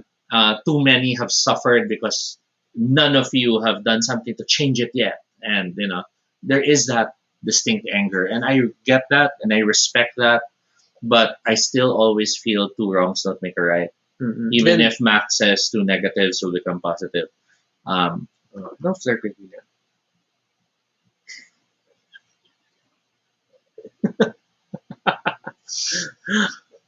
So, Meanwhile, what I was saying, see, I lost my train of thought again. The stars. Um, wait, what was I saying? I'm sorry. It's so easy to derail Toby. Yeah, so yun, I think, And then on the flip side, sorry, like Yes. to jump off on that, is that you can't also think that, hey, I made a big statement on Twitter and then a lot of people liked it, and hey, I am advancing the gay cause mm, on Twitter. mm-mm. No, you're not. Sorry, I mean maybe you are. Maybe you're telling your friends, and that's great, and you're reinforcing important messages. But the fight is far from over. The fight is out there. The challenge of educating and getting people to understand SOGIE is not going to happen online. So I guess to bring this towards a conclusion, Ooh, um, ooh. talk about SOGIE with your family. Yeah, Talk about that's a it. start. Talk about it with your family members, your siblings, your parents. Don't talk about it aggressively. Talk Or about defensively. It, yeah, talk about it as you know. So there's this thing called SOGIE. Let's try figuring out what yours is, or let's talk about how it works and ganyan. And it will always be confusing. They will probably not understand it at first, but I promise you that first realization that expression, identity, and gender are different things. I'm not even getting into sexual orientation because Mm-mm. that one is a separate leap of understanding loaded for in people. itself, No, because yeah. for some people, expression is sexual. That is orientation. true. So mahirap pa Or yun eh. even romantic attraction Yeah. is sexual orientation. So something as simple lang as expression and identity made difference na. And then you now have the wealth of role models to point at, which literally did not exist because they were not willing to be out there in the past. That already will do leaps for you. In my case, it was as simple as when I was first talking to my mom about it. I did get but hindi ka naman ganun kumilos. Mm-mm. I did get so do you want to wear women's clothes? And I had to explain na no, that's how I identify myself, how I express myself, and ganyan. And So that was a pre-SOGIE conversation. and it went through discussions of many of my friends who were more stylish or effeminate or effeminate metrosexual. in their mannerisms and expression. And she was like, "But si ganyan, is he also gay?" And I'm like, "No, he just dresses well." Eh, pero si ganyan, Isn't he gay? I'm like, no, no, no, ano, malambing lang siya kasi he's a sensitive guy. And then, di si ganyan, yung best friend mo, yun, straight yun. It's like, no, actually, ex ko siya. And it was that sort of a realization for my mom. Yeah. And she started to realize, oh, okay, so it's not that simple. And Mhm. a lot of that is because if we felt it was hard to find information, Yeah. what more them who never bothered to look it up because they felt there was no need to. Yeah. So there's just it's a lot. And then so I give credit to the likes of those who offer like SOGIE training for corporate clients. I Mhm. mean, it's an interesting effort to help people, to help educate on that level. There's community based stuff. That's a lot of good important things.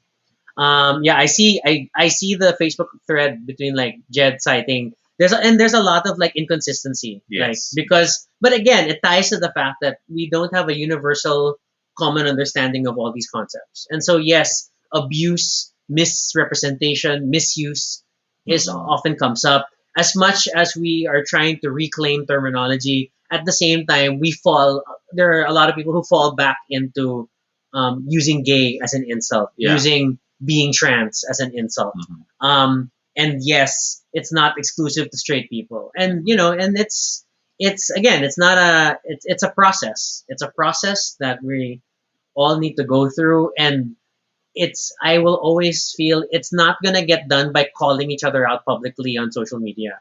Like if it is someone you know, or at least that you have a personal some sort of a relationship, and you see them saying something wrong, then have a private conversation. Then take a moment and, hey, I wanted to let you know that this made me feel uncomfortable because it's kind of wrong, or at least it's not accurate, and let me explain why. And then that would have more impact than you putting them on the defensive and calling them out.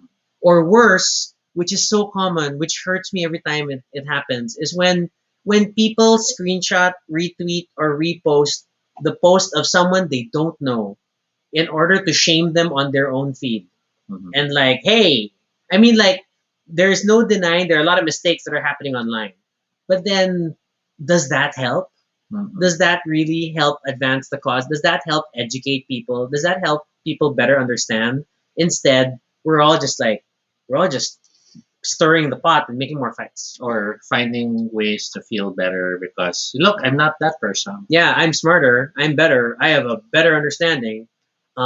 Yeah. Noel says so you should start young, like in schools, and that's like fair in the long term. But remember, we're still teaching the adults to accept it exists. Mhm. We're still trying to get people to believe that, oh, not believe, but yeah, to accept that gay people are a thing and deserve a legal definition. Yeah, I still have high hopes for the future because we are living in a world where the information's more accessible, the role models are present, and it is in the discussion.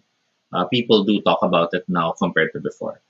But I am afraid that the intensities of everything from cancel culture, virtue signaling to attacking people for making mistakes will undo all the openness that communication has started to bring in. Mm, Because I keep seeing now more and more people who are choosing to disengage rather than to try to learn more out yeah. of fear of doing it wrong and being attacked. Yeah, and that's the side effect I'm always worried Mm. about. And I guess we come from the perspective of having seen maybe more of the gay rights fight, especially offline, like not just limited to the online conversations, and seeing the vitriol and what a lot of these online smear campaigns do. I don't always feel, and then I don't necessarily think you're necessarily a better advocate by being vehemently condemning mistakes that are found online, because I don't know if this really starts the conversation, helps towards education, restoration, and whatnot. Okay. Um, Jay cites, I met a lot of queer people and allies who are still unaware, and I have to give a quick explanation. Yeah, again, I said when you like, that's why I say I joke where when you become gay, or when you realize you're gay, sorry, or when you realize you're not straight, you don't get a manual, you don't get an orientation, there's no seminar. Mhm. So it's often a personal journey, and at least you have the internet. But before, we didn't have the internet, so Oh, you have a message. yeah, I'm that's what I'm trying to get through there. Okay. Yeah, and then the dragging online is just like, and the cancel culture online stuff. It's just it's very sad. Okay, so I will state now this early. I don't think we can do an episode specifically on cancel culture. mm, It's a very loaded topic, and yeah, I feel it's easy to sum it up, kasi. But in that some, in itself may be dismissive, yeah, offensive, and no, triggering. and there are instances where it was needed, Yes, but to some degree. but yes. it's hard to talk about it because you're now expected to identify when We're gonna it have to is. define, delineate, and And I will state this early. We will not ever have an episode specifically on that. okay, okay. So a friend Fire, and she's like with Pride at Tech, and also Mhm. the person behind Bougie Cravings for my fellow keto friends. Says our advocacy towards corporate entities aim to help companies realize the value of inclusion in their business, which hopefully will lead them to create policies that support persons of diversity. So thank you for mentioning this type of effort. It's happening. It's quite a roller coaster too. Yeah, I think finding institutions that will embrace it will help. And then realistically, with all credit to the government, but government moves at the pace of government, and it must work with the majority sort of consensus opinion drive of their constituents. And that's an uphill battle. We've seen that. We've seen multiple attempts to even just get a congressional seat through the partyless system still not happen. Mhm. So I personally feel the corporate route may be the best route, because number one, you have the call center BPO boom, where you have a lot of multinational companies who have diversity policies on a global level, We'll have that perspective. and bring that with them when they set up shop here. And then that's a good like starting base. And it's also what's driven up participation in Pride marches, because now you have corporate entities showing up at Pride, which is amazing. And then, but yeah, then to build on that, the private sector may be your best route. One of the more effective routes to get people Mhm. into it and help them to educate. I mean, it's still a lot of work, and then not every company is gonna feel up to it, but we have to start somewhere. Okay. And it's better than just saying stuff on Twitter. Yeah. Then just being mad online. I don't know. It only gets so far, and that's only me being a grumpy gay man, grumpy gay old man, whatever, who is trying to look at the perspective of, um, um, I want change that sticks, right?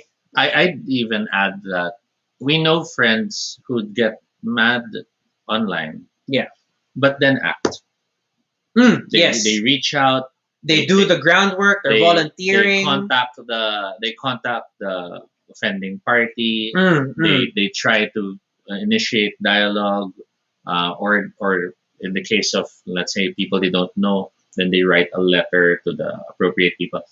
They do more than just express. Yeah, yeah. But we also know a lot of people Who just get who are mad. very happy with just expressing, seeing the reactions, and then next week they have a new target Yeah, that they which want is to. hence I keep joking, which is maybe not a joke anymore. But then, like when it's on Twitter, it's like, hey, what are we mad about today?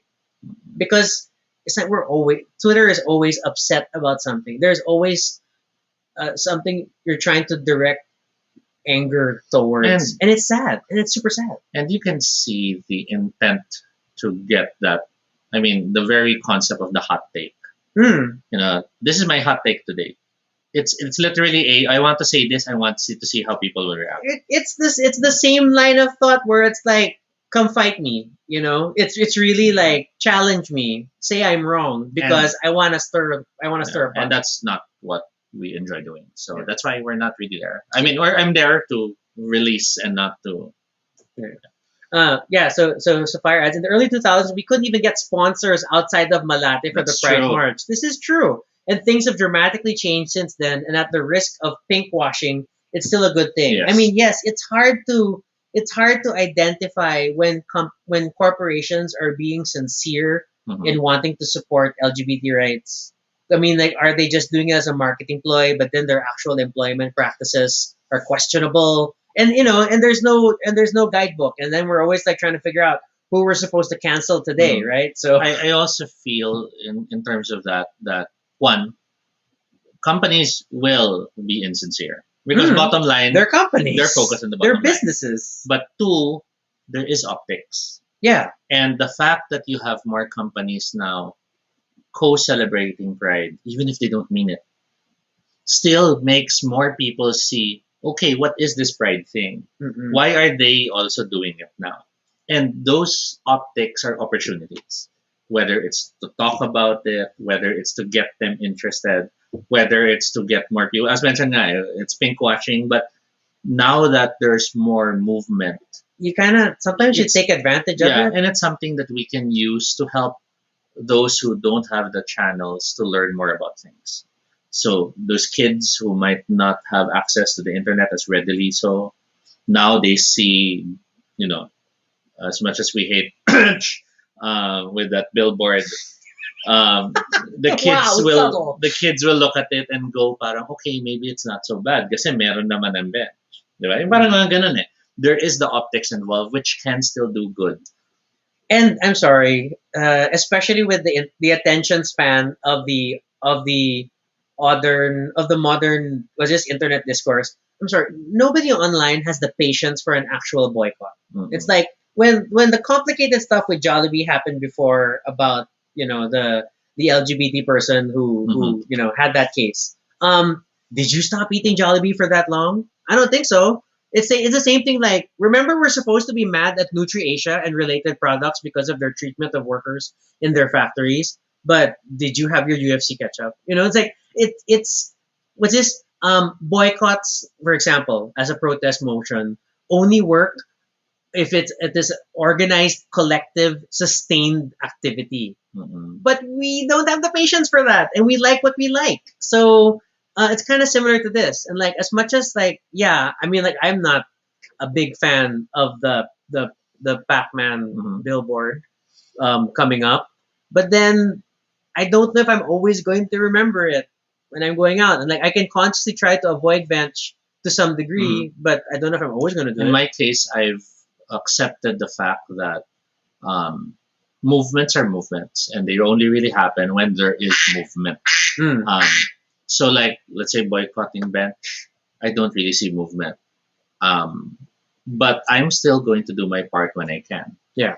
So, without getting into specifics, for example, there's a place where I love the food they used to create, but I've decided. We have consistently not gone back. But I've decided to boycott it, and I don't think our boycotting it will close that business. It's not going to impact that But- bottom line. Yeah. But it is our stand as far as that is concerned. Mm-mm. In relation to Pac-Man, for example, I detest a lot of the things he has stated, and that is why until now I have not shopped in Shopee.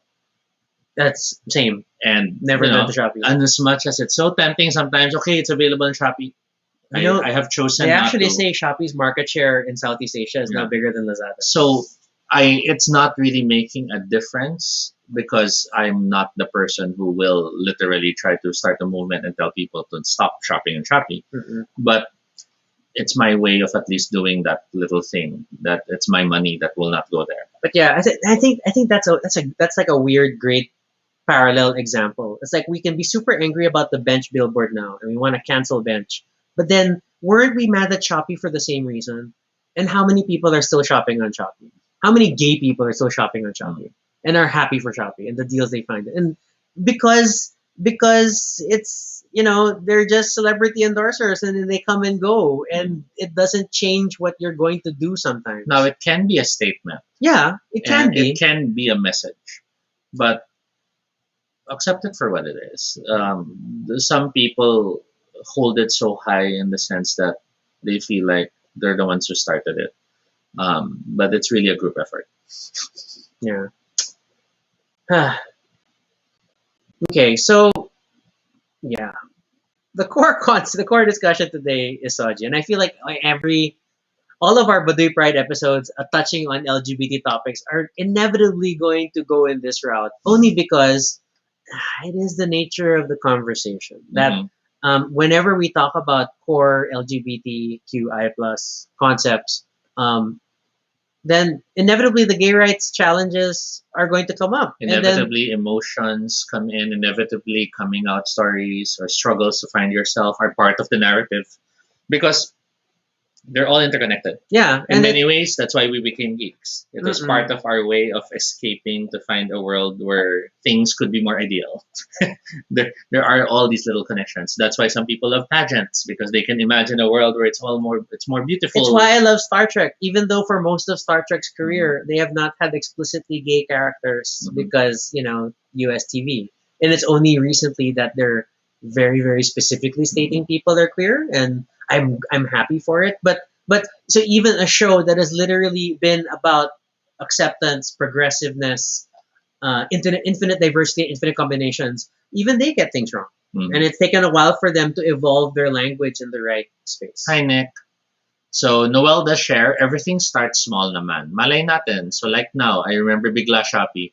So, I'm going to stop shopping at Shopee to just uninstall the app. And I think that's basically it. We do what we can. And um, going against what we were stating earlier, maybe the people who do stuff on Twitter also feel that's the most they can do. That's true. And let's give that. But I think all I'm saying is um, Just like, how about Grab? I think removing Grab Jet just helps you save on takeout. And I support this. Cook more stuff. I love when Marco posts your lunches. Okay. mhm.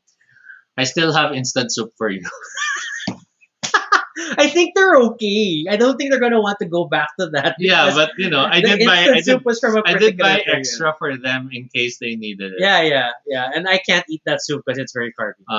Yeah, but I guess what I'm saying is, as far as Soji is concerned, talk about it. Let's make it less frightening to talk about. Let's make it something more accessible to people who normally don't have who think they don't have to deal with it Mm-mm. because they don't realize that it is about everyone.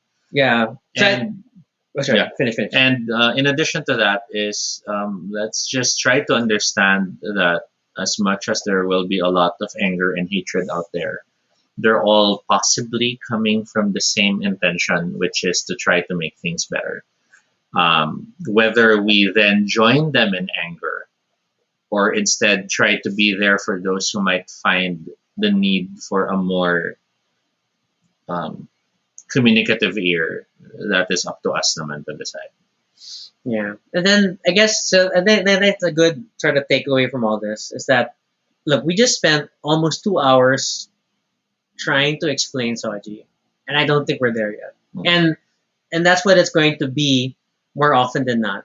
It's a conversation. It's a Yeah. conversation that won't happen just once.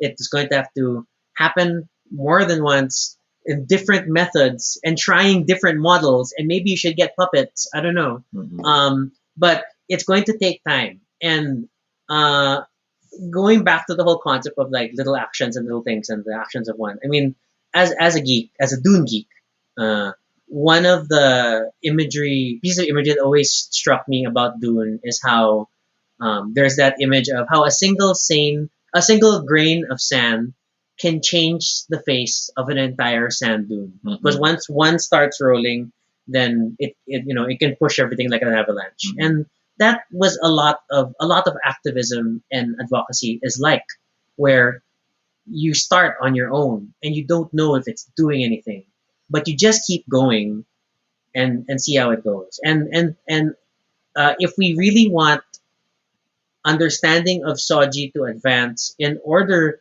to drive, our larger goals in terms of legislation, legal protections, equal rights, Mhm.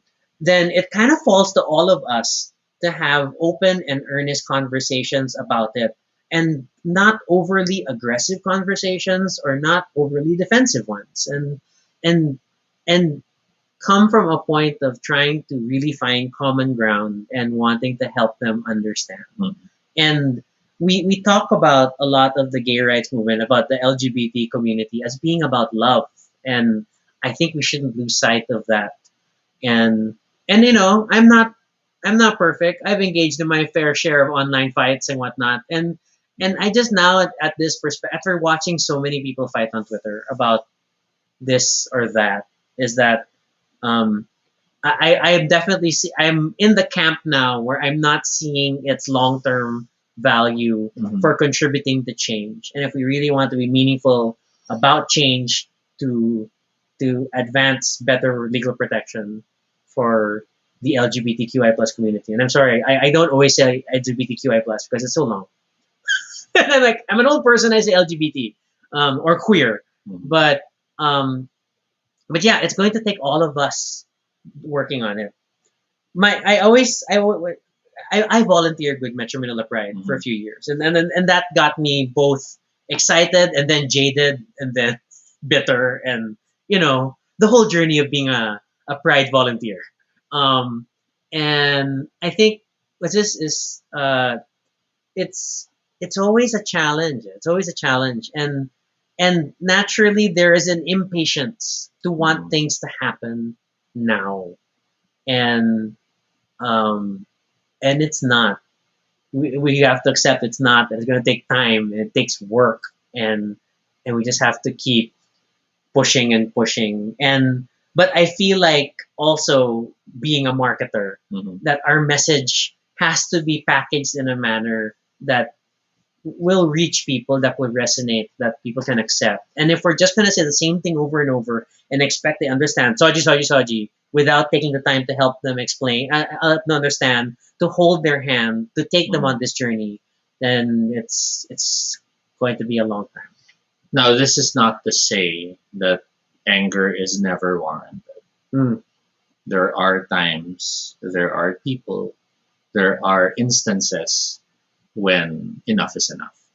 Anger What's the normal heart? is a necessary moment and a necessary reaction.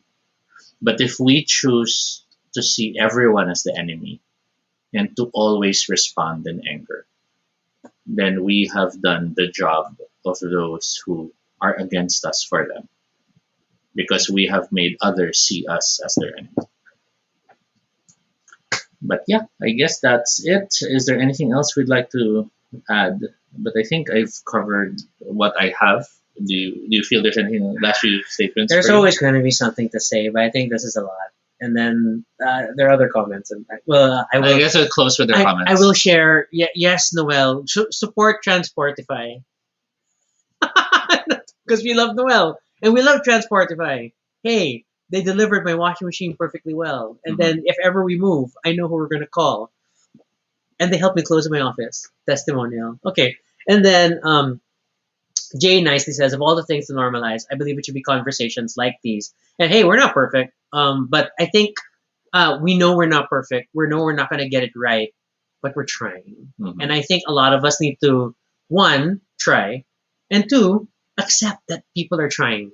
Mhm. You know, and I get it. Like, was this? I know, like, recent example, Greenwich commercial.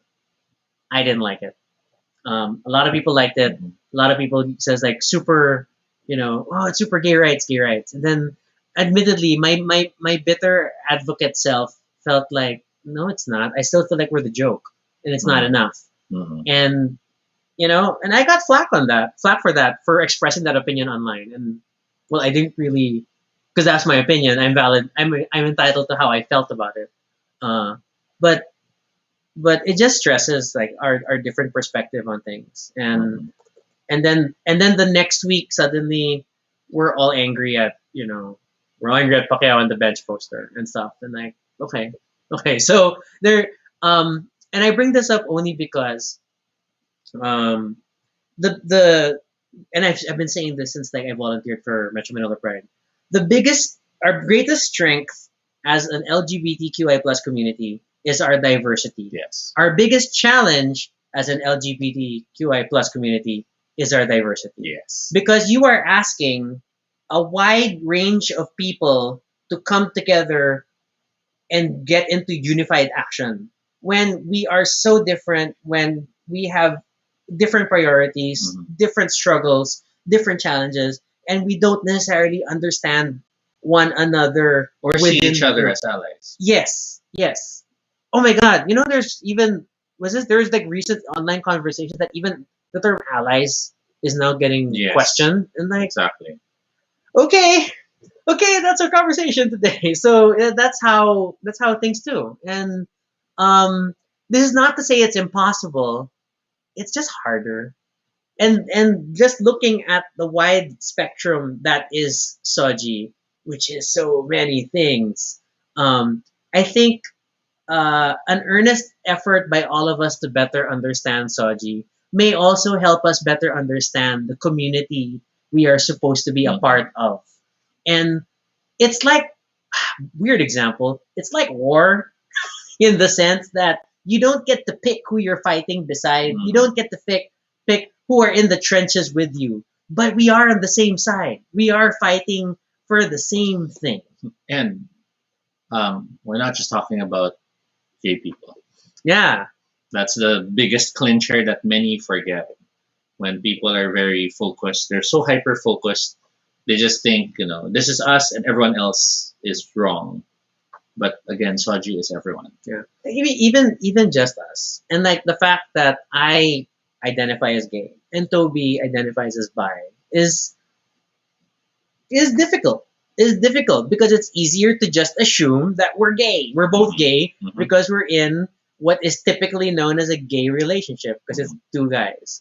And even just unpacking that conversation is such a complicated thing. And we will take it a step at a time. We will eat the elephant bite by bite. But why is that an example? My gosh, business analogies. Fire has an interesting Yes. video to share about Thank you for diversity sharing and that link. inclusion. It's a The, UN the video. link will be kept It'll in be the comments, it'll right? be part of the Facebook comments still, so that's Okay. cool. But will it be in the YouTube comments? No, because she commented on Yeah, Facebook. so and not on YouTube. let's make sure to repost it in the YouTube comments as well, so that the link is also available there for anyone who watches the YouTube version. Mm-mm. I'll copy it now. Fire says the visible militancy, if this even a word, I think it is. Like we've Mhm. always been angry. It's like may also become for recent events, back-to-back trans killings included. Pride is a protest. Yeah. I believe that, but I guess people express this differently. And so even that, even like I understand the recent years' effort to remind people that Pride is a protest because it was getting confused. People were thinking that Pride is a party Yes. or it's a fun celebration. When we try to remember that it's still part of It started as it is a protest. public demonstration. It is part of Yeah. collective action trying to foster change. But again, even protest has different images and meanings to people because we see violent protests, we see riots, we see the terminology is tricky. And again, it's like I don't think we can not be angry. I think angry is still important. Yes. If I were to be American Godsy, it's like anger gets shit done. Or if you think about the story of things like the normal heart, where you have your very angry advocate and you see how it works and it doesn't work and maybe it'll work again. And again, it's like it's just working with the audience and how they're receptive to your message. Yeah. So is that. And ultimately, I think people though should be super thankful that a concept like Soji exists. Yes. That there are resources that are so much more readily available to you compared to when we were trying to figure out our Mhm. sexual identity, orientation, and gender concept. There are so many more tools, and people just have to take the time to look it up. I mean, like as much as many people have changed their profile image to show that they support the anti-SOGI discrimination bill or anti-discrimination bill based on SOGI. Sorry, I forgot the wording. But have you taken the time to look it up? Have you looked at the different way people try to define SOGI? I mean, do yourself a service and try, right, and do the work too, and it'll help. Um, I want to close with, and I thought we have a different closing. I want to No, close I'm with. good. Okay, I want to close with, and there's so many things. I want to close with. Recently, Netflix did a reboot remake of The Boys in the Band, Mm. which oh my god, still that original movie, which is also a play, seminal work. Okay, and I remember having some conversation with friends where, why are they friends? Why do they hate so Why do much they each hate other? each other so much? How are they friends? Why are they together? And because the boys in the band is a more or less accurate depiction of the time that it was created, where before it was we didn't have the internet, or there were people who didn't have the internet, so it was so hard to figure out if other people were gay or not straight, and the ones that you could find, Whether or not you like them whether or not you liked them, were the only ones you could relate to, as friends. and they became your circle of friends. And look how far we have come From now, because now, I'm sorry, you can ring up your phone and instantly see if there are queer people in your area. But at the same time, those people are running on different definitions Hmm. and are there for different intentions, which then has all the muddied waters of No solution is Yeah. perfect. You have a lot more access to tools. It's just that it wasn't always like that. And yes. the whole so just that societal struggle can run in parallel to how our understanding of gender Mhm. has evolved and changed, how the fight for gay rights continues but is still changing, And how different it may be and it's still going to change. 10 years from now in a way that we don't even expect. Yeah. I mean, did the people back then really think that there would be a point in time where you could grab a device and see possible friends slash hookups in a single press of a button? God knows how different it will be 10 years from now. Yeah, and it's it's change takes time, understanding takes time, and we all need to be patient. We all need to be hopeful and optimistic and looking towards the future. But we also need to do the work. I think to close, change takes time. Yes, Anger has its place, it's good fuel. but in the end, love should triumph overall. Yay, yeah. Let's remember love and keep that in mind as we try to deal with people, and dealing with people requires patience, even when you're not an introvert. Okay, I guess that's all the time we have for this episode. Are there any last few comments that you'd like to read out? There's a video of the theater production on YouTube. I'm not sure if it's the Normal Heart or the Boys in the Band. They both had plays. Hey, thanks for appreciating Fire. Thank you for I coming feel to like the you're show. you're the more quote unquote professional Thank you. advocate. In my eyes, you've done this more than I have. And then Noel stresses respect for everyone. Yeah, that's a good Mhm. message to stress. And Nick, in as much as it was a joke, it's actually true. Yeah. Love does take time to heal, especially when you're hurting so much. Very true. For our community, many feel they've been hurting so much, and that's why it's very hard to see love, and it's much easier to react with anger. So yeah, I guess that's it. I think that's really it. That's all the time we have for this episode. Thank you so much for joining us and making this such a meaningful exchange. We had a lot of fun, and we hope you'll join us again next time. For questions or suggestions for future episodes, you can fill up the Google form at bit.ly Baduy Pride Ideas. We haven't quite figured out what all of our Pride Month topics are going to be. Mhm. So if you have suggestions for what we can talk about, we would love to hear them. We'll try to work them in, but we're definitely going to dedicate the next few Fridays just to talk about different LGBT Mhm. concepts. If you also know of people who would be Resources. interested in Yes. joining us, that would be great. Admittedly, we're always nervous about inviting people because we literally have a very tiny show. We have single digit viewers. So, but if you really, if you want to show up, then that's cool. You can follow us on Twitter. That cesspool of vitriol. But I'm RG Suniga, and then also be Shade. You could also check out our blog, badaypray.com, for all the previous episodes and stuff about us. Feel free to continue the conversation in the comments below. Let us know, what did you learn something new about SOGIE? Have you tried figuring out where you are on these different matrices? Will you be sharing this link to some friends who might be wondering about it as a chance to talk about it? Oh yeah, do you want to reshare this link, including Toby's effort to explain SOGIE in Filipino? Let us know.